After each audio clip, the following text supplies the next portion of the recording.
TVS ইনসাইটে আপনাদের স্বাগত জানাচ্ছি। আমি শেখ আব্দুল্লাহ। আমরা আজ কথা বলবো চিকিৎসা বা স্বাস্থ্য ব্যবস্থাপনা নিয়ে সরকারের উদ্যোগ বা এখন আমরা যেভাবে আমাদের চিকিৎসা সেবা পেয়ে থাকি এবং সেখানে কী ধরনের অসুবিধা হয় বা সামনে জনসাধারণ কী ধরনের চিকিৎসা সেবা পেতে চায় সেটি নিয়ে। আপনাদের এই ফাঁকে বলে রাখি যে এই সরকার দায়িত্ব নেওয়ার পরে বেশ কিছু খাতের সংস্কার কমিশন করেছে। সেই খাতগুলোর ক্ষেত্রে কী ধরনের সংস্কার হওয়া দরকার বলে সংশ্লিষ্ট কমিশন মনে করে, সেইগুলো সংস্কার কমিশন সরকারকে জানাচ্ছে। স্বাস্থ্য খাতের সংস্কারের জন্য একটি কমিশন করা হয়েছে। ওই কমিশন দেশের জনসাধারণের কাছ থেকে মতামত নিয়েছে যে তারা কী ধরনের সংস্কার সামনের দিনগুলোতে চায়, বিশেষ করে চিকিৎসা ব্যয়, চিকিৎসা ব্যবস্থাপনা, চিকিৎসা সেবা, দুরারোগ্য রোগের ক্ষেত্রে কী ধরনের চিকিৎসা হবে, এইগুলো নিয়ে। এইসব নিয়ে টিভিএসে একটি বিশেষ প্রতিবেদন প্রকাশিত হয়েছে। প্রতিবেদনটি করেছেন টিভিএসে আমাদেরই সহকর্মী তাওসিয়া তাজনিম। আমরা তার কাছ থেকে শুনবো যে দেশের মানুষ আসলে চিকিৎসা খাতের জন্য কী ধরনের সংস্কার চাচ্ছে। তাওসিয়া, আপনাকে স্বাগত জানাচ্ছি। আপনার যে স্টোরি, আপনি বলছেন যে সংস্কার কমিশনের কাছে জনসাধারণ নানান ধরনের প্রস্তাব দিয়েছে, তার মধ্যে বড় দাগে প্রস্তাব হচ্ছে যে চিকিৎসা ব্যয় কমানো, এর পাশাপাশি তাদের যাতে আরও ভালো সেবা পায় বা সেবা না পেলে কোথায় অভিযোগ করতে পারবে, এইগুলো। আমরা আপনার কাছ থেকে শুরুতেই শুনতে চাই যে চিকিৎসা ব্যয় আসলে এখন কেমন হয় বা জনসাধারণ কি চাচ্ছে। আব্দুল ভাই, আপনি জানেন যে আমাদের দেশে আউট অফ পকেট এক্সপেন্ডিচার, মানে চিকিৎসা নিতে গেলে ব্যক্তির পকেট থেকে যে ব্যয় হয় এটার হারটা অনেক বেশি। এখনও আমাদের 72% ব্যয়টা হলো যে ব্যক্তি দেয় যে চিকিৎসা নিতে গেলে। তো এই ব্যয় বহন করতে গিয়ে আমরা বেশ কিছু গবেষণায় দেখি যে প্রতি বছর সরকার ডাটা প্রকাশ করে যে আমাদের 61 লাখের বেশি মানুষ দারিদ্র্য সীমার নিচে চলে যায় প্রতি বছর। তো এটা নিয়ে সরকার সবসময় উদ্বিগ্ন থাকে। তো এখন আপনি জানেন যে সংস্কার কমিশনে, স্বাস্থ্য খাত সংস্কার কমিশন যখন গঠন করা হলো, তাদেরও কিন্তু প্রায়োরিটির জায়গা ছিল যে কিভাবে চিকিৎসা ব্যয়, আউট অফ পকেট এক্সপেন্ডিচারটা কমানো যায়, ব্যক্তির ব্যয়টা কমানো যায়। তো আপনি যেটা বললেন শুরুতেই যে স্বাস্থ্য খাত সংস্কার কমিশন জনগণের মতামত চেয়েছে। তারা পিবিএসকে অনুরোধ করেছিল যে একটা জরিপ করে দিতে।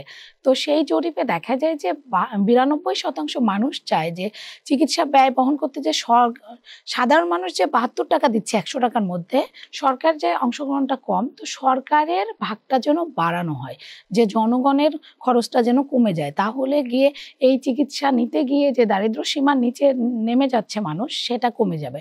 তো সরকারের যখন ভাগ বাড়াতে হবে, সেজন্য তো সরকারের আবার আয় বাড়াতে হবে। এটারও একটা পরামর্শ সাধারণ মানুষের কাছ থেকে উঠে এসেছে যে আপনি জানেন যে আমাদের ধূমপান, তারপরে তামাকজাত যে পণ্যগুলো আছে, তারপর বেভারেজ পণ্য যেগুলোতে চিনি, তারপরে যে স্বাস্থ্য ঝুঁকি আছে যেসব পণ্য, এগুলোতে প্রতি বছর সরকার ভ্যাট বাড়ায়। মানে সরকারকে একটা ভ্যাট দিতে হয় আর কি, তাদের এক ধরনের বাড়তি কর আরোপ করে। তো সাধারণ মানুষও ওখানে আরো কর আরোপের একটা মানে পরামর্শ দিয়েছে যে তাহলে তো সরকারের আয়টা বেড়ে যাচ্ছে, সরকার তাহলে স্বাস্থ্য খাতে বিনিয়োগ করতে পারবে। এবং আপনি জানেন যে আমরা প্রতি বছর বাজেটের পর বাজেটের আগে একটা আলোচনা হয় খুব, যে বাংলাদেশের স্বাস্থ্য খাতে জিডিপির তুলনায় বরাদ্দ খুবই কম, 1% মতো। তো এটা যে কোনো উন্নত, মানে একটু ভালো দেশে, উন্নত দেশে তো আরও বেশি, কিন্তু মানে WHO বলে যে 5% অন্তত বরাদ্দ রাখা উচিত জিডিপির স্বাস্থ্য খাতে।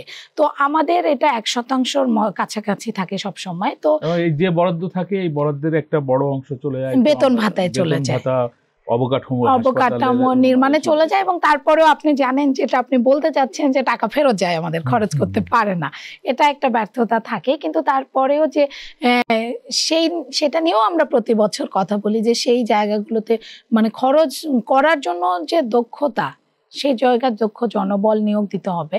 তো জনগণ যেটা মানে সরকারের সংস্কার কমিশন প্রশ্ন করেছিল যে বরাদ্দ বাড়ানো প্রয়োজন কিনা, তো জনগণ সেটাতে মতামত দিয়েছে যে সরকারের বাজেটেও স্বাস্থ্য খাতে বরাদ্দ বাড়ানো প্রয়োজন। আপনার এই রিপোর্টের মধ্যে আরেকটা প্রসঙ্গ আছে যে মানুষ স্বাস্থ্য সেবা নিতে এসে নানান ধরনের হয়রানির মুখোমুখি হয়, অনেকে অবহেলার মধ্যে পড়ে, অনেকে ভুল চিকিৎসার মধ্যেও পড়ে। এই থেকে বের হওয়ার জন্য কি পরামর্শ এসেছে?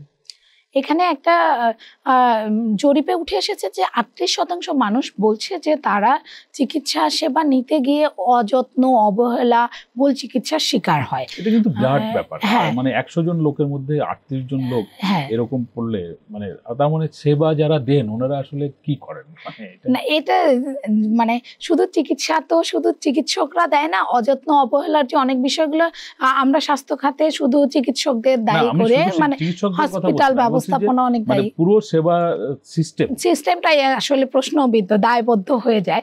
তো এখানে একটা ফাইন্ডিংস উঠে এসেছে যে এই যে অযত্ন, অবহেলা বা ভুল চিকিৎসার শিকার হচ্ছে, এটা যে জানানো যায় সরকারকে, মানে অভিযোগ দেয়া যায়, এটাই কিন্তু জানে না 70% বেশি মানুষ যে অভিযোগ দেয়া যায় এবং অভিযোগ দিলে সেরকম প্রতিকার পাওয়া যায় না। তো এই বিষয়গুলো এটা আপনি একটু বলবেন যে কিভাবে মানুষকে এই বিষয়ে অভিযোগ করতে হয়, কোথায় করতে হয়? এখানে স্বাস্থ্য অধিদপ্তরে অভিযোগ জানানো যায় এবং ভুল চিকিৎসার অভিযোগ কিন্তু আমরা প্রায় শুনি যে মানুষজন মনে করে যে ভুল চিকিৎসা, এবং অনেক বেশি নিউজ হয় আসলে। এগুলো অনেকটা তো বাড়াবাড়ি হয়, আবার অনেকটা ঠিকও হয় যে ভুল চিকিৎসা যে হয় না এমন তার নয়। তো ভুল চিকিৎসার জন্য যে অভিযোগ করা যায় বিএমডিসিতে অভিযোগ করলে কিন্তু প্রতিকারও পাওয়া যায়। আমরা অনেক সময় দেখি, আমরাই নিউজ করি যে বিএমডিসি যদি তদন্ত করে দেখে যে চিকিৎসক ভুল চিকিৎসা করেছে বা অবহেলা করেছে, তাহলে কিন্তু লাইসেন্স বাতিল হয় 6 মাস, 1 বছর, এবং পার্মানেন্টলি লাইসেন্স বাতিলও হয়। এরকম ঘটনাও ঘটে, কিন্তু মানুষজন আসলে জানে না এই বিষয়টা। আমি দুইটা ব্যাপার এখানে একটু বুঝি আপনার থেকে। আমি চিকিৎসা নেওয়ার জন্য ঢাকা মেডিকেল কলেজে গেলাম। ঢাকা মেডিকেল কলেজ হাসপাতালে যাওয়ার পরে আমি খুশি হলাম না, আমি মনে করলাম যে আমার ভুল চিকিৎসা হচ্ছে অথবা আমার সাথে অবহেলা করা হচ্ছে। এখন এই অভিযোগটা কি আমি স্বাস্থ্য অধিদপ্তরে গিয়ে করব, বা আপনি বলছেন বিএমডিসি কি ঢাকার বাইরে অন্য জায়গায় তাদের অফিস আছে? মানে একজন ভুক্তভোগী এইগুলো অনলাইনেও করা যায়। অনলাইনেও করা যায়? হ্যাঁ, অনলাইনেও অভিযোগ করা যায়। আপনার স্টোরির মধ্যে আরেকটা অংশ আছে যে বাংলাদেশের দুরারোগ্য চিকিৎসা, ব্যাধির চিকিৎসা খুব সহজ না, এবং মানুষ দেশের বাইরে গিয়ে চিকিৎসা নিচ্ছে এবং সেখানেও মানুষকে অনেক ব্যয়ের মুখোমুখি হতে হয়। আপনি যে শুরুতে বলছিলেন যে মানে চিকিৎসা করাতে গিয়ে দরিদ্র হয়ে যায়, সেটাও হচ্ছে। এইটার প্রেক্ষিতে কি এই সংস্কার কমিশন কিছু বলেছে? কোনো সুপারিশ আছে তাদের যে বাংলাদেশে এই ধরনের চিকিৎসা ব্যবস্থা করার কি উদ্যোগ নেওয়া যেতে পারে?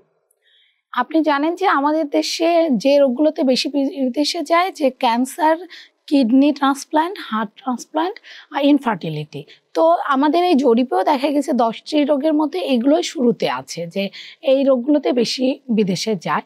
তো এই বিষয়টা সরকারও অবগত। এই সরকার যখন দায়িত্ব নেওয়ার পরেই আপনি জানেন যে ইন্ডিয়ার সঙ্গে আমাদের একটা সম্পর্কের অবনতি এবং ভিসা বন্ধ। আমাদের বেশিরভাগ রোগী যখন ইন্ডিয়াতে যায়, তো একটা সমস্যা তৈরি হয়েছে। সরকার নিজেও চাচ্ছে যে কিভাবে দেশে এই রোগগুলো চিকিৎসা দেওয়া যায়। সংস্কার কমিশন এখনো রিপোর্ট জমা দেয়নি। সংস্কার কমিশন মানুষের মতামতটা জেনেছে। তো আমি সংস্কার কমিশনের মেম্বারদের সঙ্গে কথা বলেছি। ওনারা বলেছে যে দেশে যাতে এই চিকিৎসাগুলো, এমন না যে দেশে হয় না, একেবারে হয় কিন্তু পর্যাপ্ত না, এখনো যে পরিমাণ রুগী বা যেরকম ফ্যাসিলিটিস দরকার আমাদের সেটা নাই। তো সংস্কার কমিশনের একজন মেম্বার আমাকে বলেছে যে দেশে যাতে এই চিকিৎসাগুলো দেয়া যায়, সেজন্য সরকারি বেসরকারি এনজিও যেখানেই দেয়া যায় সেই উদ্যোগটা চালু করা উচিত। এবং আপনি জানেন যে ক্যান্সার, কিডনি এই চিকিৎসাগুলোর জন্য যন্ত্রপাতি আমদানি করতে হয়। যন্ত্রপাতি আমদানিতে জন্য ভ্যাট করটা মওকুফ করা হয়। যেসব হসপিটাল এই চিকিৎসাগুলো দেয় তাদের যেন ভ্যাট ট্যাক্সটা একটু কমিয়ে দেওয়া হয়, তাহলে ওরা এই চিকিৎসা দিতে আগ্রহী হবে। এইসব উদ্যোগ নিলে এবং দক্ষ মানব জনশক্তি তৈরি করতে হবে। যে দক্ষ জনবল যদি থাকে তাহলে আমাদের লিভার ট্রান্সপ্লান্ট যেমন হয় না, কিডনি ট্রান্সপ্লান্ট চাহিদা অনুযায়ী হয় না, যদি এই টিমগুলো তৈরি করা হয় তাহলে দেশে মানুষজন এই চিকিৎসা নিতে পারবে। বিদেশে গেলে তো শুধু চিকিৎসা ব্যয় না, তার থাকা খাওয়া নিয়ে খরচ একটা থাকে, তারপর একটা অন্য দেশে ভাষা, সবকিছুতেই সমস্যা হয়। তাহলে এই সংকটটা কমে যাবে। তাহলে একটা অভিযোগ অনেকদিন ধরে আমরা শুনে আসি, সেটা হচ্ছে যে আমাদের প্রত্যন্ত গ্রামে হচ্ছে ইউনিয়ন পর্যায়ে বা উপজেলা পর্যায়ে ভালো চিকিৎসকরা থাকতে চান না বা যান না। ওনারা রাজনৈতিক সরকার যখন ক্ষমতায় ছিল রাজনীতির খুব ঘনিষ্ঠ থাকেন, এবং ওনারা তদবির করে হোক বা রাজনৈতিক ব্যক্তিদের ম্যানেজ করে হোক, ওনারা ঢাকা শহর অথবা অন্যান্য বড় শহরে থাকেন। সংস্কার কমিশনের জরিপে কি এই বিষয়ে কোনো মতামত এসেছে, বা আসলে এর সমাধানটা কি?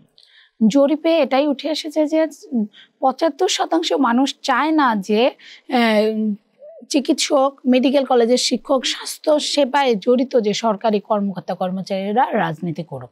কারণ আপনি জানেন যে আপনি যেটা বললেন যে রাজনীতির কারণে একটা পদায়নের বিষয় থাকে। আপনি জানেন যে এই সরকার ক্ষমতায় আসার পর সর্বোচ্চ ওএসটি হয়েছে, আপনি করেছেন, এবং হেলথ সেক্টরে সর্বোচ্চ বদলি হয়েছে। মানে এত বদলি এর আগে কখনো হয়নি। তো এটা বলাই হচ্ছে যে এটা অনেকটা রাজনীতিকীকরণ হয়েছিল, যে ঢাকায় ছিল ১৭ বছর ১৫ বছর অনেক মানুষ, তাদেরকে ঢাকার বাইরে বিভিন্নখানে দেওয়া হয়েছে। তো বাংলাদেশের একটা কালচার হয়ে গেছে। আপনি জানেন যে এখানে সব পন্থী চিকিৎসকদের সংগঠন আছে। আমি এটা নিয়ে সংস্কার কমিশনের সঙ্গে কথা বলেছিলাম যে যিনি চিকিৎসা সেবা দিচ্ছেন তিনি কেন কোনো একটা রাজনৈতিক দলের সংগঠনের সঙ্গে জড়িত থাকবে। আপনি জানেন যে আওয়ামী লীগের আছে সাচিব, বিএনপির ড্যাব, তারপর এনডিএফ আছে জামাতপন্থী চিকিৎসকদের সংগঠন।